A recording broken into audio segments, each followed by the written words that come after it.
There we go. Recording has happened. So I want to thank you. So we're in a gallery view here.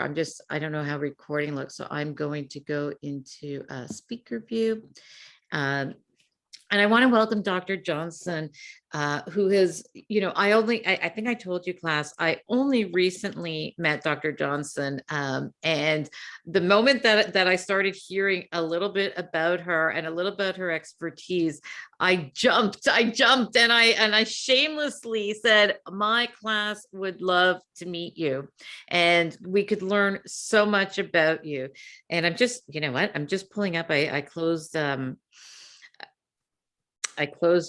was looking at your profile on LinkedIn and sorry, and I just wanted to read that. And now, of course, I have lost it. Listen, I'm putting my LinkedIn away and I'm going to speak from my heart. Class, this woman in front of us is a scholar. She's an executive. She's a leader. She's a change maker. She has so many initials after her name, and she is so generously so generously sharing our time today. And basically, I gave her, I just said, as aspiring PMs at a post grad level, one of the things Dr. Johnson said is that she cares so deeply about leading on to the, empowering the next generation and giving back to the next generation. And this is basically an open-ended conversation. Dr. Johnson has, some, I'm sure, inspiring words for us. And by the way, what you might not know, Dr. Johnson, is that there is an assignment after this for the class. So, okay. Yeah, so no pressure. And so, like I said, if you turn on your videos so that she doesn't have to actually look at the black boxes and she could feel part of the community, that would be great. So welcome. Thank you so much again for making the time. And we'd love to hear, from you. Oh, great. Thank you, Rachel, for having me. Professor Levy, thank you for having me. I want to say, first of all, thank you for the opportunity to come to speak to the next generation of leaders. It's very important for me to do that. And I'll tell you a little bit of my history. I'm not sure Professor Levy even knows this part about me, but I was labeled a leader unknowingly from a very young age. My father died suddenly from an accident on work, and my mom went into a very deep depression for 2 years. So at 13, I became leader of my family. Literally, I took care of a younger brother, a younger sister, a cousin that my mom was raising, and of course my mom. And I took over all the responsibilities of going to the bank, get the money, do the food shopping, the grocery shopping, the market shopping, making sure everything was going right, while going to high school, which in my culture, middle and high school is rolled into one, so they call it high school. And I traveled 26 miles each way to school every day. So that meant getting up at 5:30, and making sure that everything was in place, in order, and leave for school and come home. And the expectation was that I would make straight A's through all of this. And I did. I made the straight A's. And an overachiever is one description people call me, but I use the term I did my best. And if my best is that I am a high performer, then that's fine. So in me saying all of this to you, project management kind of fell into my lap. I am a scientist and an engineer by profession, but as Professor Levy indicated, I am also a scholar. So the area that I studied was radical innovation and how that is tied into leadership, tied into, it so happens that my topic for my doctoral degree, and I'll tell you it's this long topic, but it will make sense to you as future project management graduate leaders. My topic, and it's posted out there on ProQuest, so you guys can go read it and see my work. It's strategic management competencies in radical innovation in a volatile, uncertain, complex, and ambiguous world. And I started writing my stuff before COVID-19 hit. So if you want to talk about volatility, uncertainty, complexity, and ambiguity, that's what COVID-19 did. So my research is quite applicable. So I encourage you to go out there and read it. One of the things within that topic that I will tell you that I learned way, way back at 13 years old is that I needed to have a strategic effort in place. I need to strategically manage myself. If I was gonna keep getting straight A's, take care of my family and do all the things that I did. So I started doing PM things, project management. I'm a planner. It's very natural for me to plan. Same thing, being a scientist, being an engineer, I plan. As a scientist, I had to plan out all my experiments. I had to figure out, and so that followed me into my doctoral program. So the skills you're learning now and the skills that you learn in your life prior to this, you bring that all to the table. And that's one thing I will encourage you to search out who you are. Ask yourself, why am I in this program? What do I want to get out of this program when I'm done? So radical innovation found me and I found it. And I work in biopharmaceutical med device arena for over 25 years.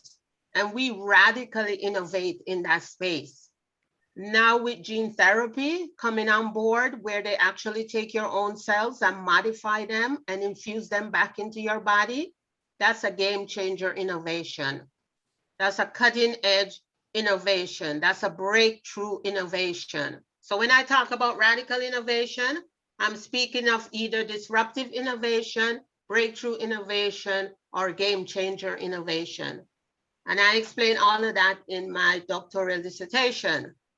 The important thing out of that space that I really would like you to focus on is, as project managers, don't come in and think that status quo is going to work post-COVID and into the 21st century. It's not going to work anymore.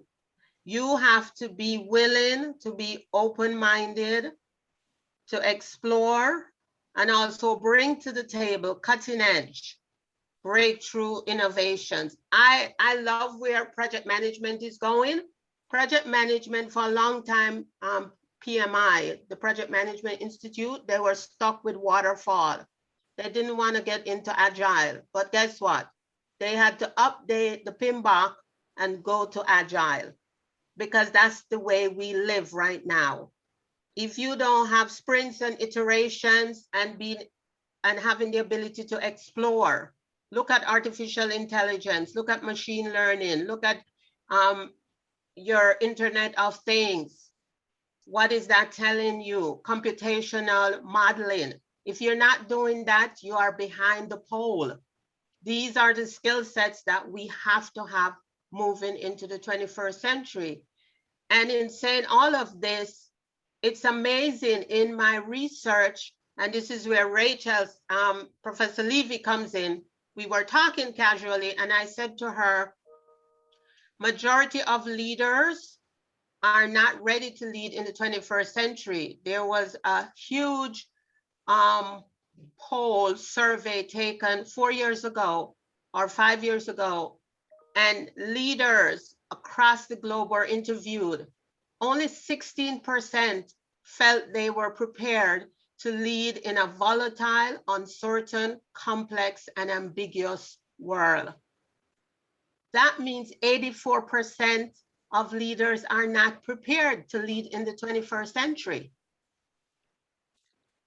So my question now back to the business schools, to the curricula that's being explored for future leaders, what are we doing?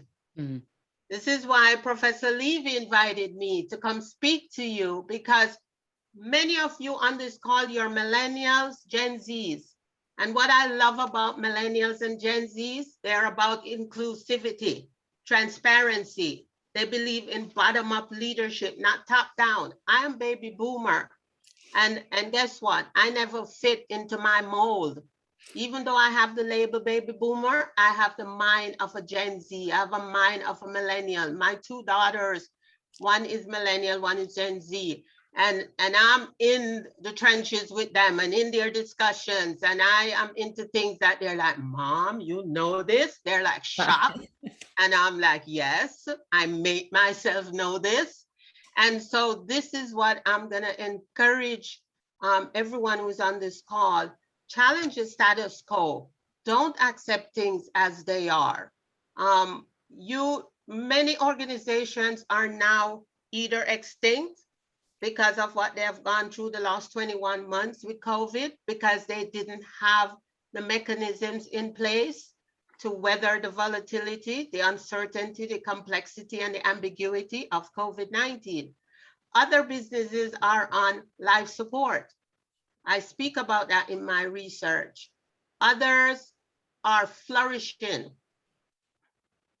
The top 8 innovation companies in the world have made so much money during COVID and will continue post-COVID. And there are 3 characteristics that make these innovative companies thrive.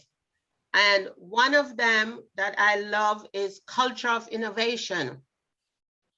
It's like drinking a cup of coffee. It's what you do.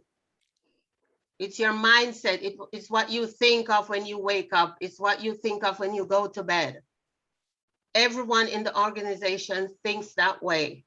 They're always bringing something to the table. They challenge the status quo. They never said like, okay, yep, we've always done it this way. Let's continue to do it this way. For me, I am a Lean Six Sigma black belt. And what I do is I go into organizations and help them to streamline processes and do that at lower cost, very efficient, but still very high quality. And the thing, and I read this on LinkedIn all the time, and it's such a truism. The worst statement that ever should come out of someone's mouth, and lots of organizations, I personally have heard it, we've always done it this way. And so my response is, so it doesn't matter that you've always done it this way. Is that the best way? Is that the most efficient? Is that the most innovative? So innovation is what's going to run the world, and radical innovation, not incremental. Incremental innovation is when you want to pretty up a process or a product to keep the people who already have your product or your process. If you want to get new customers, new clients, if you want to satisfy your potential future clients, you have to challenge that status quo and radically innovate to keep yourself sustainable and to have competitive advantage. And so I challenge everyone on this call. When you do your final, I don't know if Professor Levy, have you do a final paper? Yeah, that's a capstone. When you finish this class, then you need to show her that my talk today impacted you. Absolutely. Speak about radical innovation. Find out how radical innovation ties into your work as project managers. And you're not just regular project managers, you're graduates, right? So you have more deeper knowledge, a deeper base, and use that. Like I said to you, I fell into project management. I was handed these projects because people saw that I got stuff done without not even knowing how it all works together. And because of that, I was always, you know what? I was just having this conversation last night. I work on the projects that people have abandoned. I work on projects that people don't want to even touch when they understand what's involved. And I work in a very heavy regulated industry. You want to talk about the nuclear industry having heavy regulations in pharma, biotech, med device, heavy regulations, because these products go in people's body. And so you have strict FDA regulations, strict European, strict Japanese, strict, name it. And I have to know all those regulations and operate within that space when I come in. And so when I come in to audit, I'm also a certified auditor across the US and in Europe. When I come in to audit, and I've audited across the globe, into China, Indonesia, name it. I lived in Europe for 4 years too, and I learned to speak Dutch in 4 years. And as an adult, most people don't learn that language. It's because it's very difficult, but I challenge myself. I've always pushed the envelope. I don't believe in just being satisfied with showing up. It's much more than that. And so as future leaders or current leaders, y'all, I view everybody as a leader, whether you believe it or not. And I will tell you why. Because the way leaders were defined in the 20th century and the 19th century, it's beat people over the head and do as I say. And that's not what leadership is about. Were you saying something, Professor Levy? I'm just loving, I'm hanging on Okay. to every word that you're saying. And my dog started barking because she's loving what you're saying. Okay, I okay, just put great. myself on Thank mute. you. And by the Thank way, you. my class, they all call me Rachel. No professor, Yeah, just okay. Rachel. Okay, all right. So what I will say to you, again, is one of the things I learned in my research, which was so amazing. You know how folks talk about diversity and inclusion? In my research about radical innovation, I did find many discussions on diversity and inclusion, but it's from a total different perspective than what we in this Northern Hemisphere, we talk a lot about skin color. But what I found out in my research, it's diversity in knowledge, diversity in skills, diversity in thoughts. That's why it's important when you radically innovate that you bring people of all different levels within your organization to the table. Sometimes it's important to bring the janitor into the discussion. One of the things I discovered, because I'm also a Toyota production system expert, one of the things I discovered in my work as a practitioner in that area, people would come into areas to fix systems and update systems and change processes. And guess what? They never spoke to the operators in those areas. And guess who are the SMEs? Guess who are the subject matter experts of that process? The operators on the floor. They're at the ground level. Lots of people think they're uneducated people, and a lot of these people, they are not uneducated. Lots of them comes from background where they never got opportunity to go to school. It's not that their brain doesn't work. And so it's important. One of the things I learned in Toyota production system is respect of people. And when you respect people and understand what they bring to the table, and this is what in my research that gets me so excited and so animated. I looked at companies that radically innovate across the globe. And you know what was one of the biggest characteristics? Was that culture piece that I talked about. And it's the mindset. It's like a religion. It's like, this is what we do, but not fundamentally that only we do it, but why we do it. You go into a lot of organizations and you ask people, yes, change is here and change is coming. Most human beings don't like change. I love change. I'm one of these persons, I am risk tolerant. I have a high quotient of risk tolerance. I take risk. I do cutting edge things. Like I told you, I moved to Europe for 4 years. I have no family in Europe, but I wanted to live in Europe for many years. And I told my family that. And when the opportunity came, when my daughter, youngest one, was in the university, I left. And I went to a small village. I only knew 2 phrases in Dutch, tot ziens and dank je wel. So I knew how to say good evening and thank you. That was it.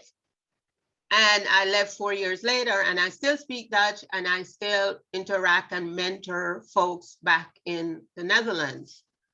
Because everywhere I go, I started a mentorship program looking at the future leaders. Like Rachel said to you, I'm really genuinely interested in future leaders. And it's something I started mentoring people who either found me or I found them. And I would always challenge folks. I would say to them, so what's the plan for 5 years, 10 years out? What are we doing? If I gave you $1 million and tell you right now, your life is paid up, so just go do what you know you should be doing, what would that be? What would that look like? I would stump people. It's one of my coaching questions that I use with people.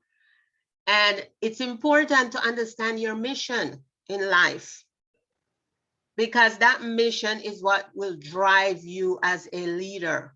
Authentic leaders, leaders for the future. If you're not leading with empathy, that's one of the things that bubbled up in my research. The leaders who did the best, they show empathy. Like now in COVID-19, lots of leaders are gonna crash and burn when we get out of this mayhem, simply because they did not show empathy to people. This is why, you know, there's this phrase going around about the big resignation, that people are resigning and going to different companies. You know why? The millennials and Gen Zs are not tolerating this nonsense. If you're not showing empathy, fellow feeling towards people, you're gonna crash and burn eventually as a leader. So it's important that in the midst of all this, in the midst of radically innovating whatever you're doing, the people component is so important. When the pandemic started early last year, I told my entire team, you need to start planning to working from home. This was before my organization even made it mandatory. I identified this as a scientist that this was coming. I studied viruses for a long time, worked in vaccine development for a very long time. So I said, take your computer home, take your monitors home. This is gonna be it for a very long time. And I said it when it wasn't status quo to say that, when it wasn't, you know, okay to say that. Oh, you can't say that, you're gonna disrupt things. Yes, the disruption is coming, whether you wanna believe it or not. And we're living in it, right? And so this is, but me showing empathy to my team.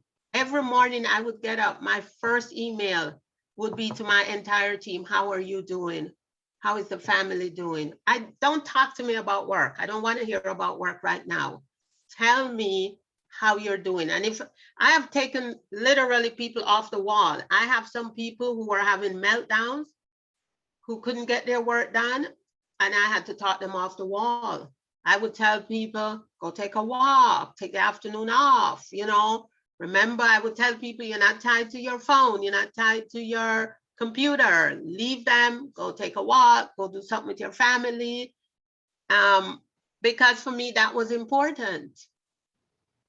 And when you treat people that way, people will give you so much more. And that's something even before COVID-19, I discovered. I had an ex-boss many years ago who didn't understand why people would volunteer to come in on the weekends or stay late when I became the leader of that lab. She never understood that. She said, people would never volunteer. They would never come in for me. And I'm like, maybe you need to look in the mirror a little closer, you know? And it's just how you treat people.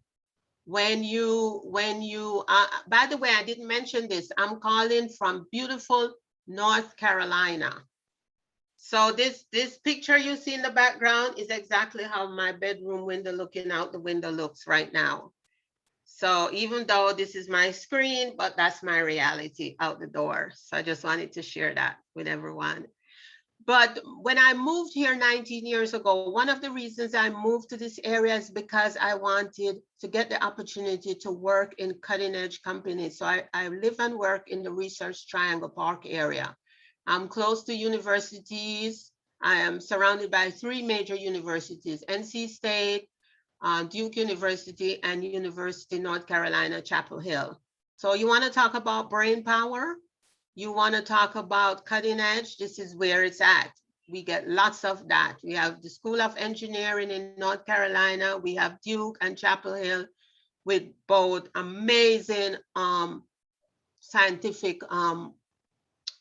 curricula. And so here, this is the reason why when you work in the environment, and when I talk to you about everybody knowing the culture, I talk about an incident in my research, and every time I get an opportunity, I speak about this. There's a company in China that they were radically innovating, and the lady who was just the admin assistant, she knew what they wanted, and she reached out to a company here in North Carolina by email and said, you know, you may want to come over here because we need help.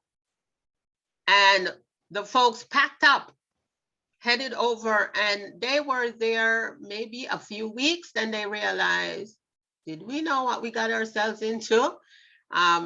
Do these folks really know what they want? And but the point to my using this as an example is the serendipity that happened. That here you have a admin assistant, because she knows this is the way the company is going, this is what we're doing, she became involved. So when you go out there into the world, and a lot of you as graduate, I know sometimes you work and you come to school at the same time, so you get an opportunity to put into practice.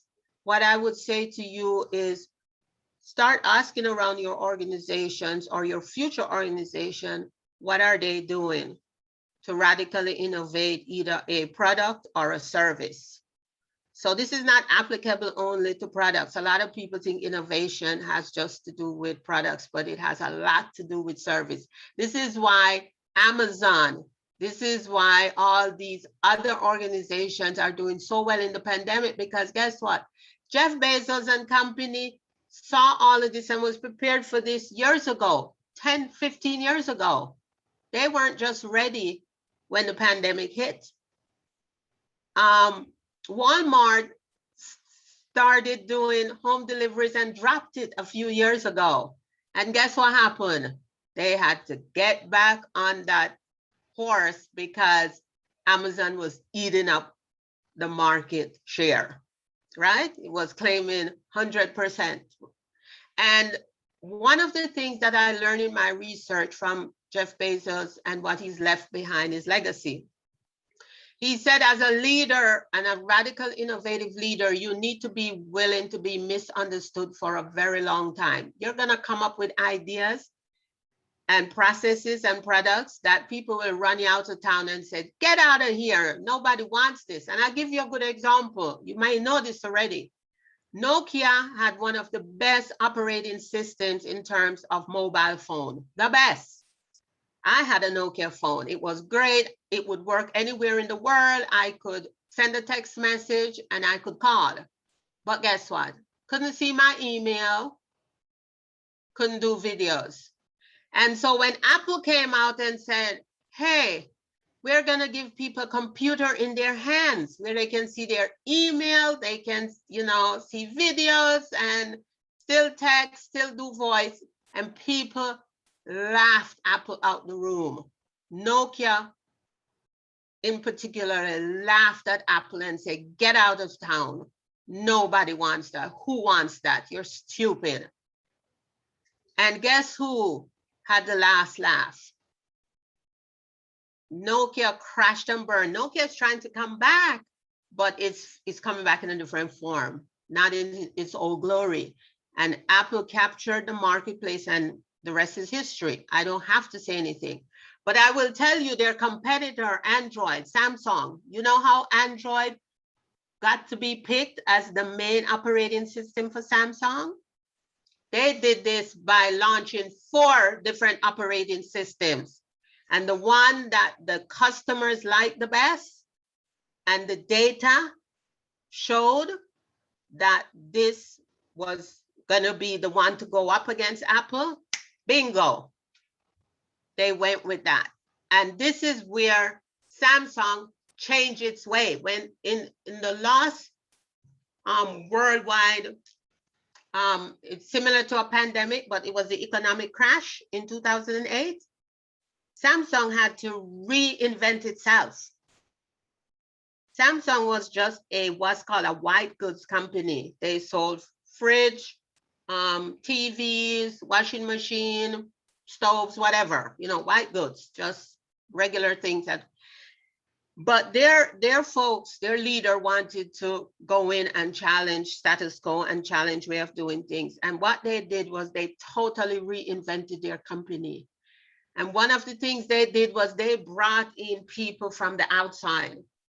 Now, in a lot of the Asian environments, they didn't do that. That was not the thing to do, but Samsung did that.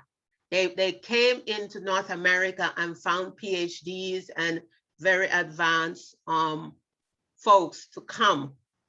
And they gave them, I remember I had friends who they got these perks, like free housing for 5 years and, all this, it's just crazy.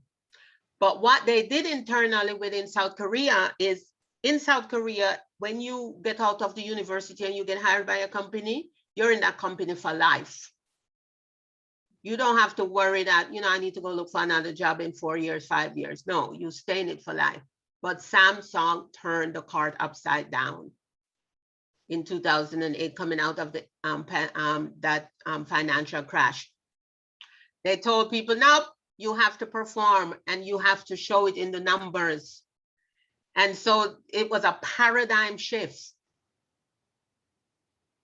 Their way of doing business had to be radically innovated. Change, game changer, breakthrough, different ways of doing things. And how Samsung got to be in the game with Apple and is directly up against Google. You have Google and Android, right? They're together on this platform with Samsung, and then you have Apple over here, right? And one of the things that I talked to Rachel about that I want to add, I can speak for hours on end, just so you guys know. I'm just giving you little snippets of my research.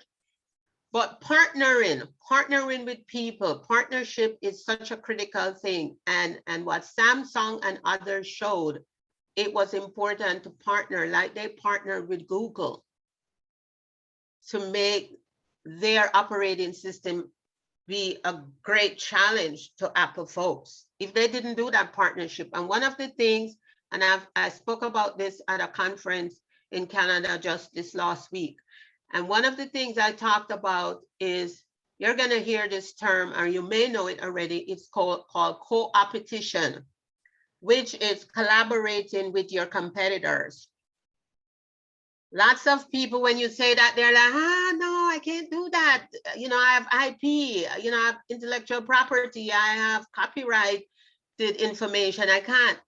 But companies that have survived the wave of the crash and into post-COVID-19, you're gonna have to partner with either a friendly collaborator, which is your competitor, not your competitor. So you're just collaborating, and you're just going along. That's called open innovation. But there's this other aspect of open innovation that's really taking off, because a lot of people don't have the financial resources, or they may not have the people, or they may not have the time, and they have to be willing to take that risk. You remember when I told you I am risk tolerant? Future leaders need to be risk tolerant. If you're not risk tolerant, if you're risk averse, you can't survive as a leader. And it's something that some people learn these skills as they go along. Others are I say born with it, in that they take challenges. I have one daughter, she used to climb on top of the washing machine and dryer at 18 months and jump off, no fear. And so she's a great swimmer and diver, because she will jump off in any end. And I have another one who is afraid of heights and afraid of everything. Kind of like me, I don't like heights, but I've overcome that fear. But it's being willing to push the envelope. And this is what is the difference in people's characteristics. And So it's important to understand how partnerships fits into this, because within that radical innovation space is what I'm talking about, is open innovation. So you may want to explore that a little bit as well. And if Rachel wants me to come back to speak on that topic, I wrote and published on that extensively.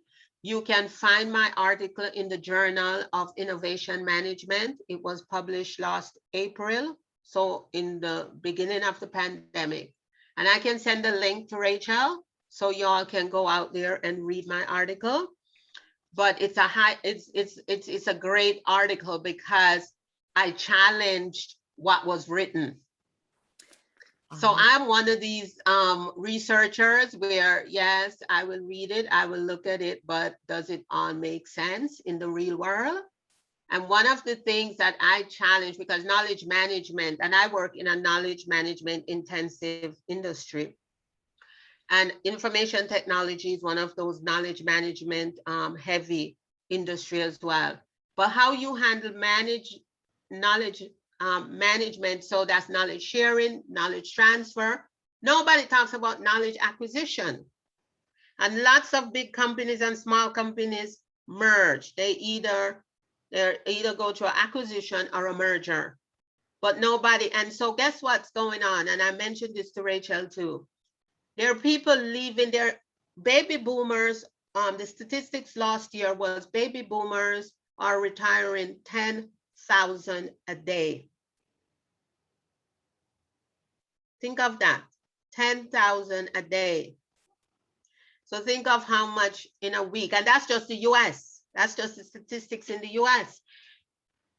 That's a brain drain, because a lot of these folks are leaving from highly skilled environments that information has not been transferred to anyone else. So that creates a huge gap, like a chasm, not, it's greater than just a little gap. And so that's part of what I saw years ago. I said to myself, when I retire, who knows what I know? There's so much I learned on the job that I didn't learn in a book. But then when I go back and I look at what is written, it was like, oh yeah, I was doing this, but I didn't understand this is what it was called. Like when I learned about lean innovation, my mom taught me lean principles growing up, but I didn't have that name lean. But when I learned, the first time I learned about Lean Six Sigma, I'm like, oh yeah, I've been doing this. I didn't know this was the name. And so it's important to understand what you bring to the table. But again, the main takeaway that I would like for you to walk away with today is the need to radically innovate. Radical innovation is something that needs to be taught at all levels. So a lot of the business schools within their curricula, they don't even talk about radical innovation. And that is ill preparing folks coming into leadership roles, especially in this COVID-19 environment where there's volatility, uncertainty, complexity, ambiguity. This morning, I went to my doctor for a regular checkup, and I said to her, and I've been going to her for 19 years, and I said to her, so what do you think is going on here? And she said, all I have to say to you is, on my side, I'm okay because I'm here talking to you, but my brother is on the front line. He's a respiratory therapist and he has people on vents, and he not only knows the front end, but he understands how to break down those ventilators when they're not working well, put them back together and have it ready for the patient. And so he has the ability to be an engineer and this technical person here on the clinical side. So it's marrying up these two worlds. So immediately my brain went into radical innovation. This man is innovating right as he's working there. And so it's finding those opportunities, and you learn from them and you document them. That's the part about knowledge management. A lot of people in the conference last week, I asked 4 questions, and these were the 4 questions tied to open innovation with working with your partners. And one of the main questions is, I asked folks, do you know what your customers want? Do you know what your clients want? Do you know what the consumer wants? Can you articulate that? Is that written down somewhere? Or is it floating in somebody's head? And when that person leaves your organization, guess what? That information is gone. If it's not written down, nobody knows.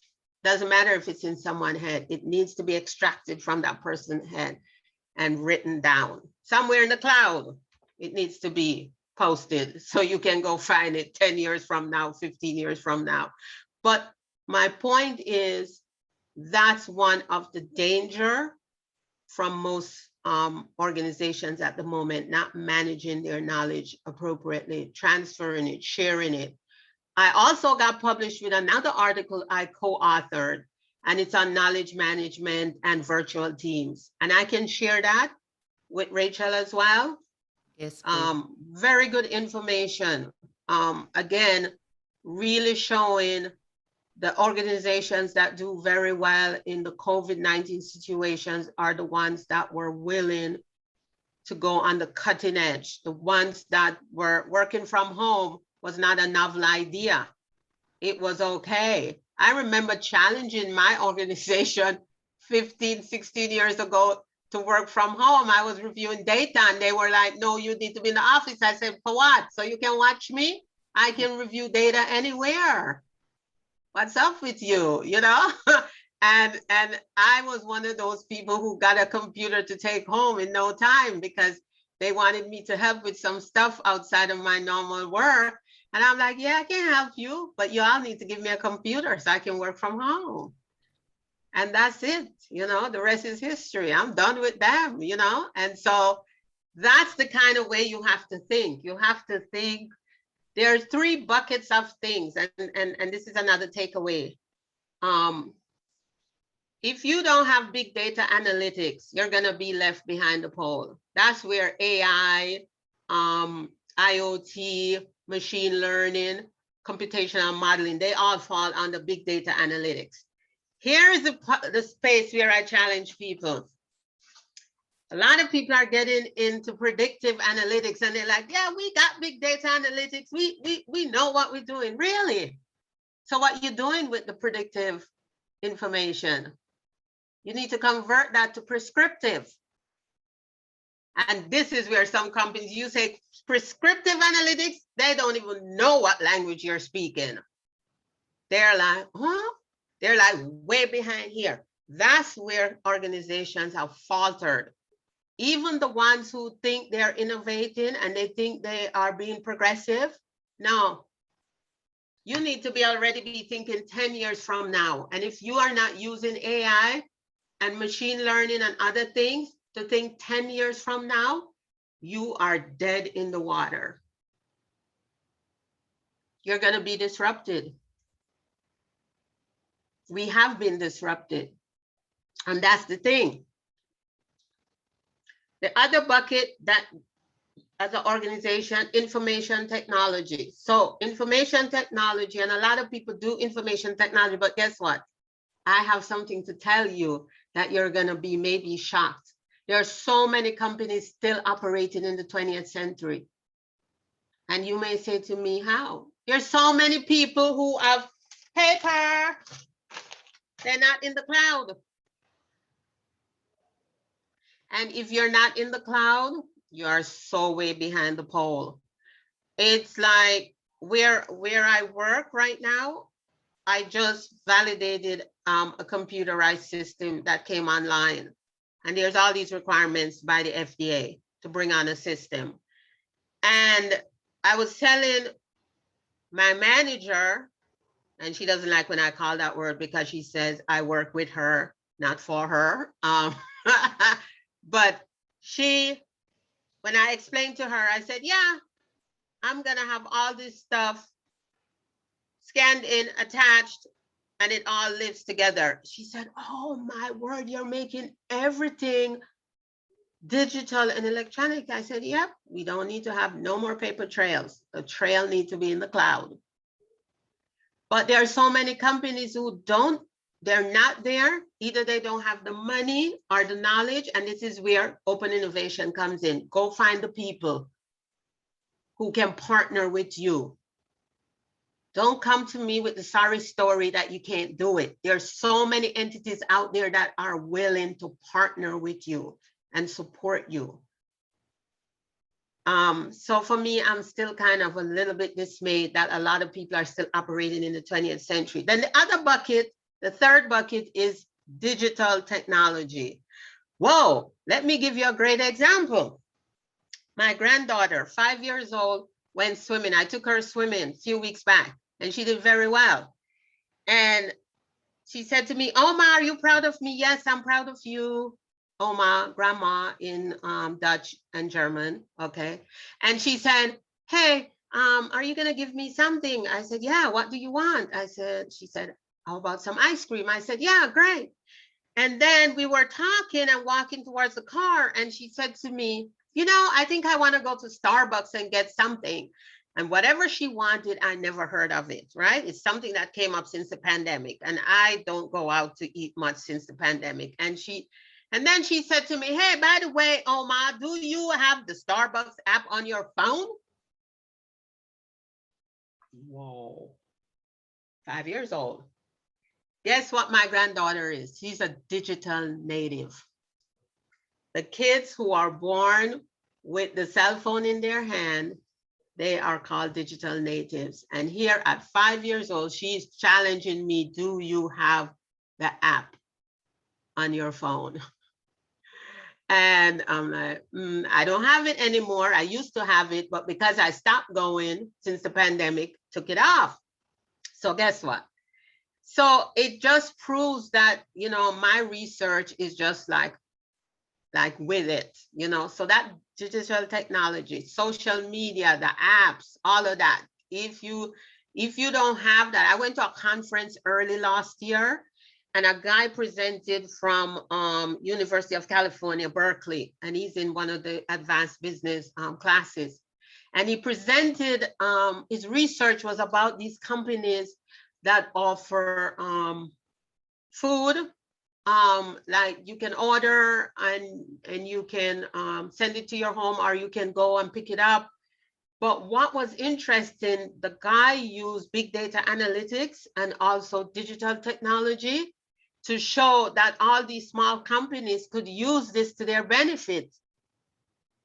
Something very simple, just going in and tracking and using Google to track, you know, people coming in and out and gather, you know, information. So it's marrying up all three worlds, the big data analytics, the information technology, and the digital technology, marrying those up. If you're not doing those, you're left behind, because you don't know what the consumer wants. I'll give you another example.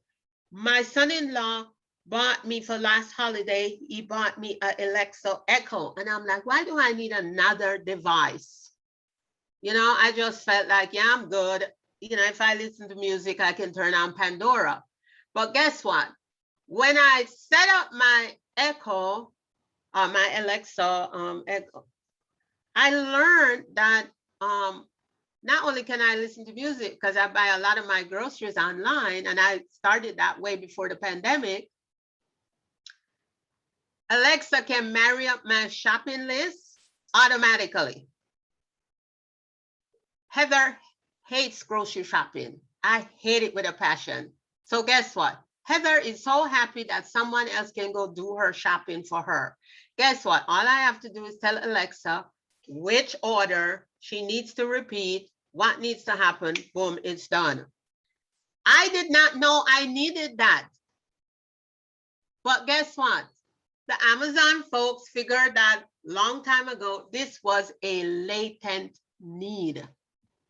And they have satisfied a latent need. That is the big walk away, folks. When you're radically innovating to satisfy the needs, the latent needs of either your consumer, your client, or your customer. Either one of those buckets. It's those, this is why AI is so important. This is why ML, machine learning is so, this is why computational modeling is so important. This is why the digital technology is so important. This is why being in the clouds is so important. You have to get into those spaces and understand. I'll give you an example. American Eagle as an arm that sells to millennials and Gen Zs. And it's this arm that was doing great in the beginning of the pandemic, while the other entities, retail entities, were faltering and crashing and burning. And this part of American Eagle just soared and was making money hand over fist throughout the entire, guess what?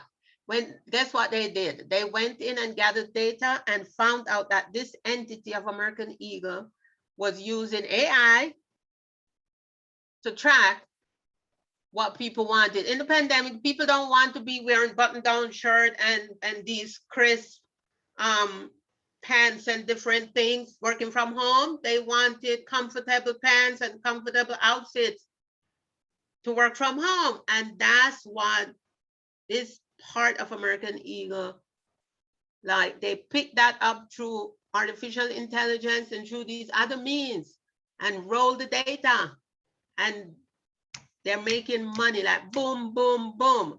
This latent need of the customer, the consumer, your client, understanding the unspoken. This is why it's important. One of the things I learned as a coach is to remain silent. You ask questions and you just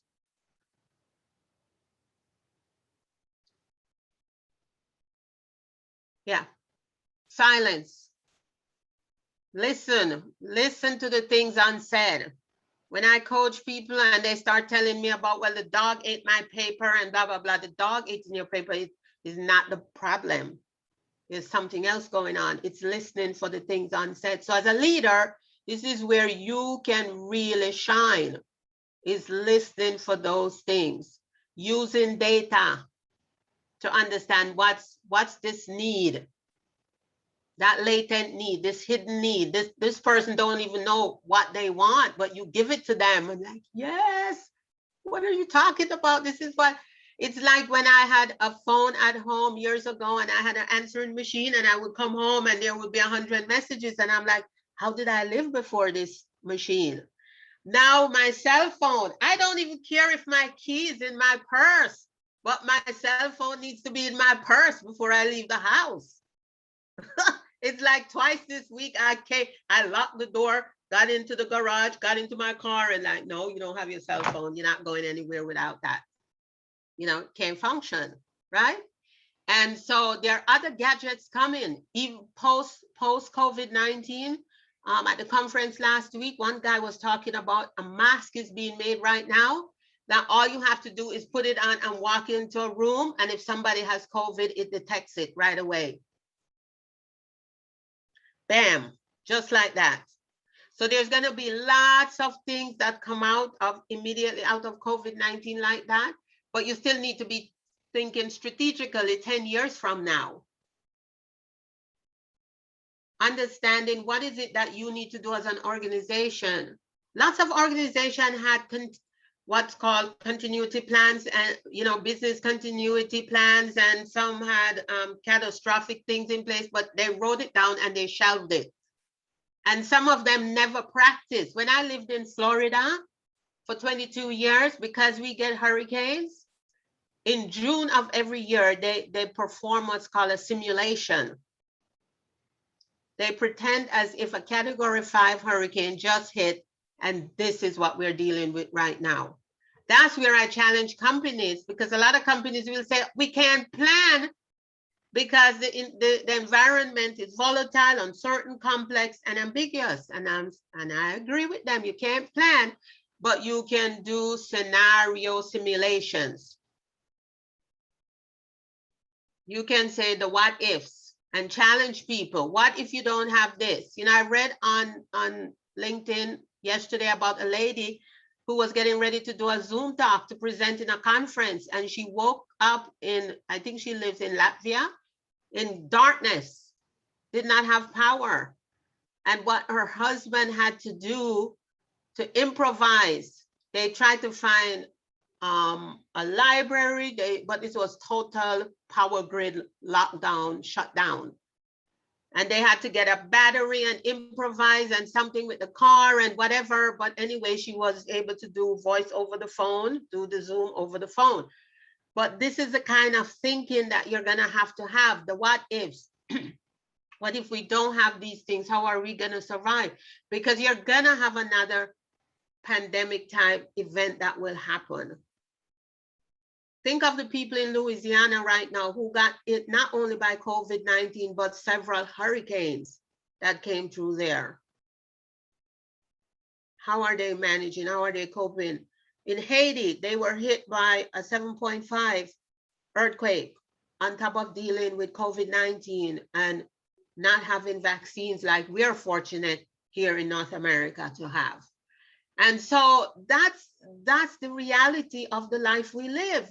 So if you as a future leader think it's gonna be, we're gonna get over COVID and move on, you always have to be projecting down the road, 10 years out. What is it that my customer need? What is it that the consumer need, my clients? What is it that they need? And looking for that latent need. So those are some of the gems. I don't know where my time is, Rachel. Oh my gosh, you've been more than an hour. I asked you for 30 minutes and I think we could listen to you for another 3 days nonstop. I'll give you some water and we'll just keep on recording. Honestly, and I'm listening to you in class. You're probably listening saying, we've touched on some of these things in class. There's so much we haven't touched on, you know, and I was listening to you and just thinking about some of my clients that, you know, the words resonate. Oh, like, Heather, you have such goodness. So I don't want to take up too much of your time, but I do, if you don't mind indulging, if anyone in the class has comments or questions, and maybe we can give just a few minutes to that. Yes.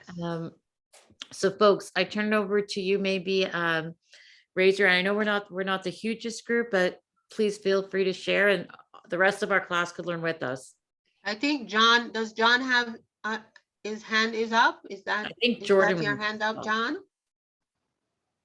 I think it's Jordan. Jordan, do you want to say something? No. There's somebody at the bottom that I saw a hand and it says John. So John, did you want to say something? I know John. No, it wasn't me. I'm sorry. Oh, okay. All right. Okay.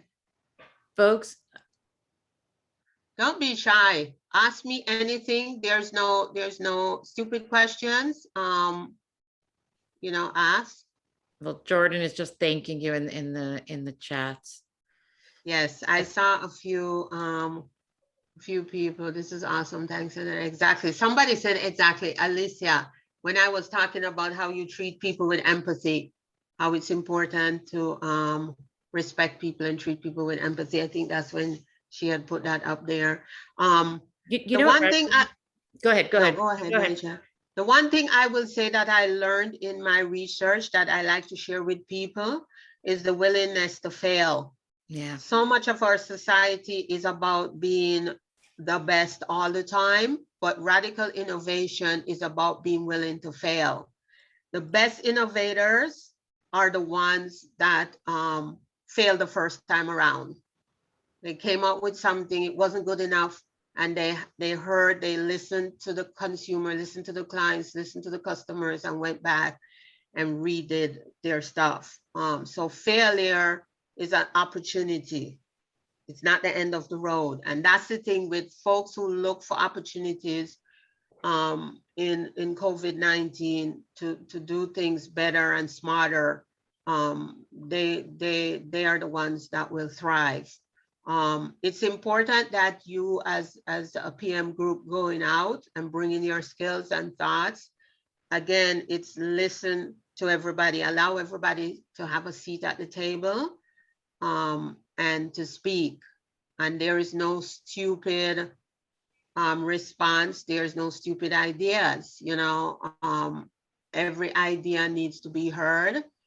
Even if you don't use it, one of the things with Amazon, when I studied them in great detail, they took all these ideas from everywhere in their organization. And even if they never used it, there was a place where that idea was, and you could go find it. And in many instances, they were able to go back and look at these ideas and saw the need for these ideas. And it's not just Amazon, it's all these, the top 8 radical innovation companies in the world.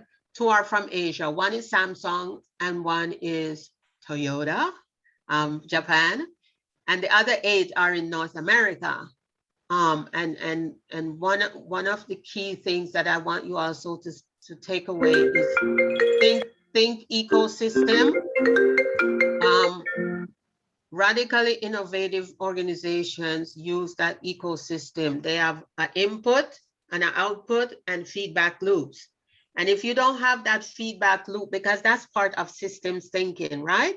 And system thinking, you have to have inputs, outputs, but if you don't have that feedback loop where people are using what you get in the output to come back to look at your inputs and make stronger ideas and suggestions.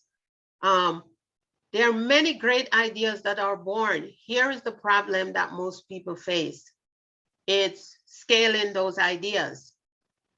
And I saw that up close and personal working in the pharma biotech arena. We could do a lot of benchtop activities in the labs, but we couldn't scale them for larger volumes.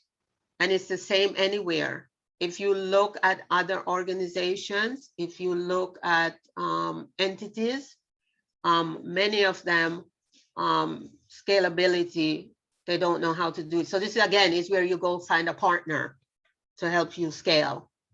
Lots of pharma biotech companies, and IT does this as well. They farm out a lot of stuff. They are in a new business model. And this is part of the radical innovation business model that I haven't even touched on in my discussion. This is why I want you guys to read my dissertation. There's so much stuff there. And please share it. Yeah, it talks about that level of you know, being inquisitive, being curious. One of the reasons why I've landed where I've landed is because I have a very high curiosity quotient. From a young girl, I questioned everything, but why, but why, but why? You never could tell me, well, the sun does this because so-and-so. No, not, yeah, the sun sits in the west, really, but why? Why does it sit in the west in the evening when the sun is setting? There's a reason, right? And so that's part of what I want as a takeaway, understanding that ecosystem. There are different parts that make that up. And if you don't have that full ecosystem with that way of thinking, yeah. So those are some things that I want to leave you guys with. Read my articles. I'm going to send the links to Rachel. And if y'all have questions, you can funnel them to Rachel, to me. And if y'all want me to come back and speak a little bit more, again, at another time. Radhika has a question. Okay, yes, sorry. Hi, Radhika. Hello, ma'am. I honestly, it's not a question, but more or less, I wanted to say that I am pretty sure with, like, I think everyone will agree that everyone wanted to comment in between, but I was not sure. Like, if you asked Rachel in her lecture, we would probably keep commenting, or, you know, there's a lot of hustle going on in the comment box, right? Yeah. But here, we are not sure about whether we should go ahead and, you know, because there are many points where many of us, I'm not naming them, but many of us commented in our private chats, like, you know, oh, yeah, she's bang on right. Yeah, she's awesome and stuff like that. Like, I can even literally copy paste and send you some. All the comments. Okay. So send it to me. I'll make sure that Heather gets it. Okay. And I swear, mainly because the fact that you could really give examples, not only probably, you know, not only for the millennials, probably even for the next generation, I guess. Oh yeah. Like, because, and even though we know that, even though like people like Jeff Bezos probably speaks Yeah. about it, because we Yeah. assume, oh, you know what, he's a tech giant or stuff Yeah. like that. But it's not about that. It's just about how much you want to keep yourself updated. Yes. And like, you know, something like I'm from India, right? And I Yes. agree that I mean, our government institutions are still dependent on paper trails. Yes. They are, how much ever application we fill online, we Yes. still have to go there and submit a form. And Yeah. the form's gone, they call you back. Yeah. Because probably the warehouse was on fire. Yeah. And then you have to fill it all over again. Yeah. So, Indeed. Yeah. so thank you. Thank you so much. We had Welcome. great fun. You're welcome. My pleasure. I am so excited I could get this opportunity to speak to you all on this call, because I view you as the future generation, the future leaders, and it's very important for me to pass on this knowledge. I want to see you take this information and just evolve with that. What you're learning from Rachel as well, you know, just roll all of this up into what you're doing, because it's the reality, it's the world you live in. You know, when I gave that example of my grandkids, they get my phone and then they're on YouTube and they know to skip the ads. They knew this at like 18 months, that you just hit that button and you skip the ads and get into their program. And at the first time I saw it, I'm like, what? Who showed you that? How do you know this? What? They're just, and so you have to be prepared and you have to be ready for them, because if you're not, then your organization is going to crash and burn. You won't be sustainable. You won't have that competitive advantage. And that's what you need to survive and to thrive. And so, you know, I feel the universe aligned and allowed me to meet Rachel and Rachel to meet me so that I could come to speak to you. And it's through my research that all of this has been possible. So I take it with so much grace and humility coming to you to speak to you today. We are so lucky, Heather. You're going to bring me to tears, and I don't want to do this here. And as I just want to thank you.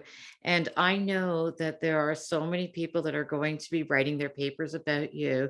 And I am going to be asking permission to share their like what they, so that you could hear back what they've reflected. So folks in my class, if as you write about Dr. Johnson, and I'm asking in advance, I would love to be able to share so that, you know, I'll gather some papers that you could read so that you could actually hear your impact. That's also a rare gift. So really from the bottom of my heart, I'm so grateful. I'm so grateful for how our world came together. I know you and I will be talking again. Yes. Class, Yes. I wish everyone a great weekend. I thank you again so very, very much.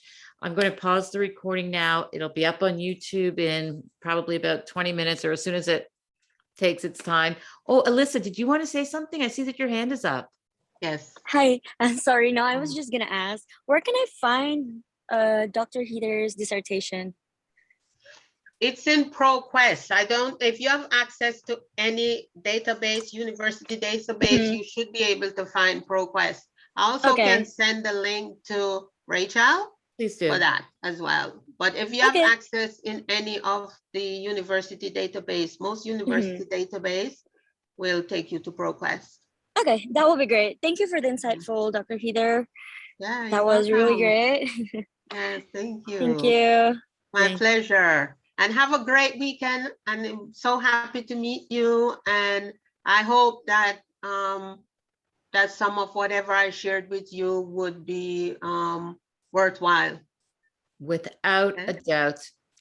Thank you. Thank you. I'm stopping the recording.